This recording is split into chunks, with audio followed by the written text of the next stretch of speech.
All right, some shocking news today. Five-star Justus Terry, one of the best prospects in the country, one of the best prospects easily in the state of Georgia. A massive Georgia target, picks Texas over Georgia, Auburn, a few other schools, but this is one that I did not see coming.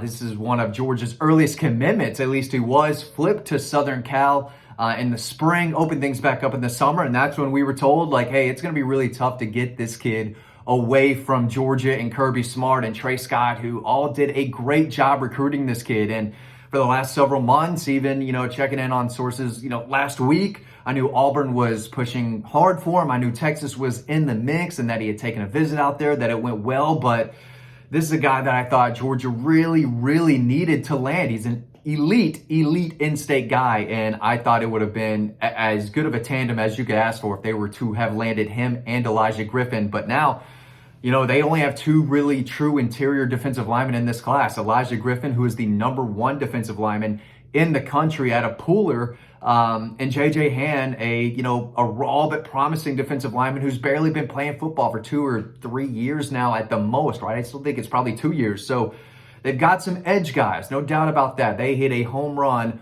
on the edge. Five-star Isaiah Gibson, Chase Linton, the four-star Darren Ikenagban, another four-star. But on the interior, they really needed a guy like Justus Terry, because I think those guys are going to be asked to play a lot next year. And people can talk about the playing time all they want. I mean, Georgia's got several guys leaving. Nazir Stackhouse, Kristen Miller could leave, Michael Williams, Ty Ingram Dawkins, and it's no guarantee that Jamal Jarrett and Jordan Hall, guys like that, take a look into the portal to find opportunities elsewhere. So I think the defensive line group they signed in the 24 class is going to have to play a lot next year. And I thought Elijah Griffin and Justus Terry both had an opportunity to make a significant impact in Athens next year. At the end of the day, I'm not saying this is all NIL related.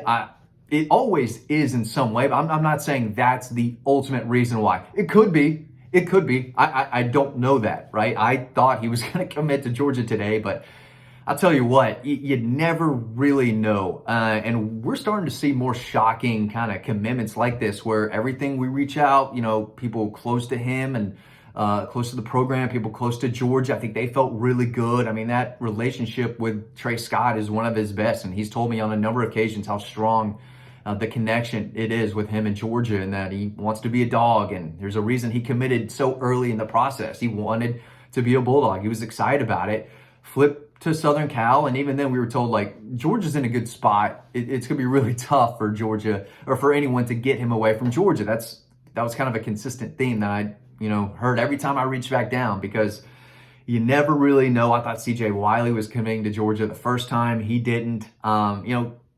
It's recruiting. You never know. Stuff happens last minute. Things change on a dime. You just never know. And I'm not 100% right, but normally we have a really good feeling on how things are going to go, either speaking with, family sources, the young man himself. But this time I was not expecting it. Hand up. I got it wrong. I apologize to the Dawg Post members. I didn't mean to lead them astray, but you just never know. But thought this kid was going to commit to Georgia today. He didn't. Massive pickup for Texas, no doubt about it. Going into Manchester, rural Georgia, getting a kid away from the Dogs. He's a top 10 player in the country, number 2 defensive lineman in Georgia's backyard. This is a tough blow. There's no doubt about it, especially because they did not flip Kevin Wynn on Wednesday, who stuck with Florida State, and they did not flip Jeremiah McLeod. I don't know if he had 100% the green light to go. Maybe it was an off shade green, a turquoise maybe, but he did not have the full green light. I was told if he did, he would be at Georgia. But I thought they had an opportunity to land some really talented and game-changing defensive linemen in this class, and they got one of them. Maybe they have another in J.J. Han, but Justus Terry was definitely one of them, and I have him ranked higher than Elijah Griffin, just on my personal kind of eyeballs out there watching these kids, covering them. I mean, I've been covering this young man since he was in 8th grade. That viral video or picture came out of dude just absolutely shredded at 14 years old. And, he turned it on the field too. He's not just some freak built in a lab. He can play football.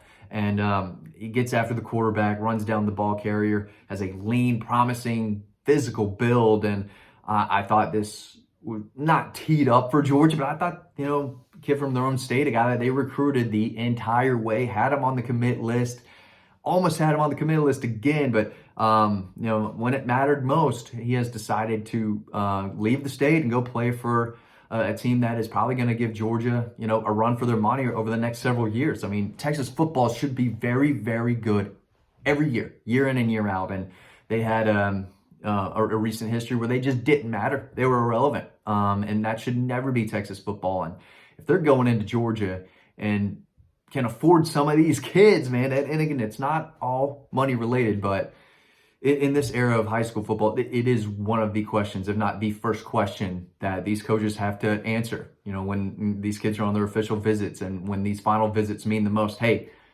what are we looking at here? This program's offering X. This program's offering this opportunity. Let's call them opportunities. Let's call them opportunities.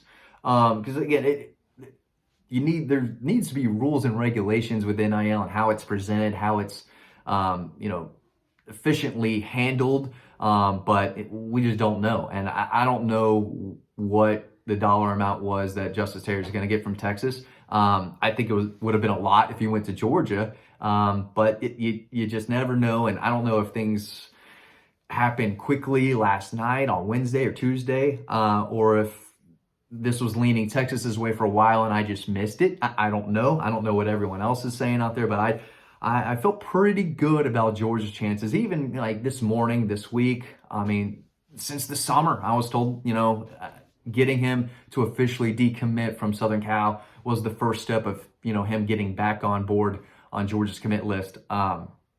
But it didn't happen. And I thought maybe Auburn had an outside chance. You never know with those Tigers over there, man. You never know with those Tigers. They can do some funky stuff over there in Tiger Town. But it was Texas. Texas came in and landed a truly elite, game-changing defensive lineman and a guy that Georgia needs. They don't have one of Justus Terry on the roster right now.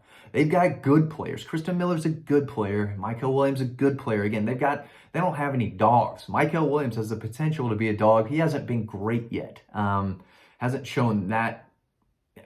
Occasionally he'll flash that, okay, there's that Michael Williams that we thought he could be out of high school, that top 10, top 15 type of pick.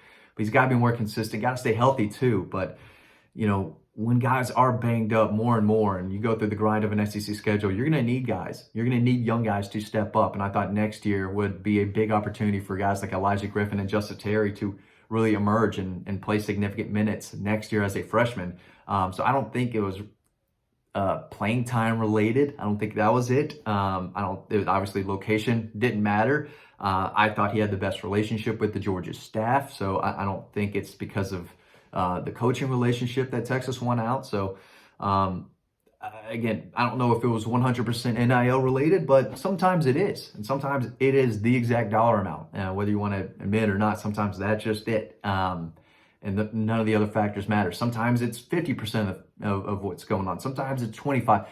Every family is different. Every situation's different. And you got to recruit kids differently. You can't use that same pitch, the same dollar amount. You got to switch it up if you want to get your guys. And Texas said, what's it going to take? What's it going to take for you to leave the state of Georgia, leave the gold standard, which it still kind of is, 2 out of 3 last national championships. They went into Georgia and got Justus Terry. And that is an incredible accomplishment for Steve Sarkisian and the Longhorns, because if they're getting elite defensive linemen from Georgia and they're taking recruiting to even another step, another level, the Dogs are going to have to really fight for them year after year after year. We'll see what happens on the field on Saturday in Atlanta, but in Manchester today, Texas beat Georgia for one of the very best defensive line prospects in the country. No doubt about it. This is a big loss for the Dogs. And again, they didn't land an interior defensive lineman on Wednesday, had an opportunity to. They didn't. But I still thought even then, okay, they didn't get Kevin Wynn. They didn't get Jeremiah McLeod. There's still Justus Terry on Friday, and I think the Dogs sit in a really, really good position for him right now. So coming into today, I didn't know for sure, but I felt that Georgia was going to land Justus Terry. They did not. So very, very, very surprising / shocking news from my end.